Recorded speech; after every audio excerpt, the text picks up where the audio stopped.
வணக்கம். நான் உங்கள் டாக்டர் சி. பாலாஜ். இன்றைய பதிவு பார்த்தீங்கன்னா, மூட்டு வலிக்கு ஒரு சுலபமா செய்யக்கூடிய ஒரு ஆசனம். இப்போ நம்ம இந்த ஆசனத்த பார்க்கலாம். இப்ப நம்ம இது போல நிலையில அமர்ந்து கொள்கின்றோம். அமர்ந்துட்டு இந்த ஆசனம் எதுக்காக செய்றோம் அப்டின்னா, இந்த வயது ஆகும்போது வரக்கூடிய மூட்டு வலிக்கு ரொம்ப முக்கியமான ஒரு ஆசனம்னு சொல்லலாம். அதேபோல பார்த்தீங்கன்னா, நம்மளுடைய ஒபிசிட்டி அதிகமா ஆகும்பொழுது, இந்த இடத்துல மூட்டுல வலி வரும். இது சிம்பிளா செய்யக்கூடிய ஒரு ஆசனம் தான். இது சித்திலி ஆசனம். அதாவது பட்டாம்பூச்சி ஆசனம்னு சொல்லுவோம். உங்களால எந்த அளவுக்கு முடியுதோ அந்த அளவுக்கு கொண்டு வரலாம். உங்களால எங்க முடிஞ்சாலும் தவறு இல்ல. இப்ப இப்படி வச்சுட்டு இப்படி செய்யணும். இதுல நீங்க 10 நிமிஷம் தாராளமா செய்யலாம். காலையில ஒரு வேளை, மாலையில ஒரு வேளை செய்யலாம்.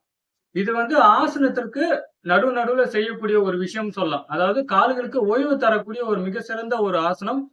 அதேபோல மூட்டு வலிக்கு ரொம்ப ரொம்ப நல்லது. இத வயதானவர்களும் தாராளமா செய்யலாம்.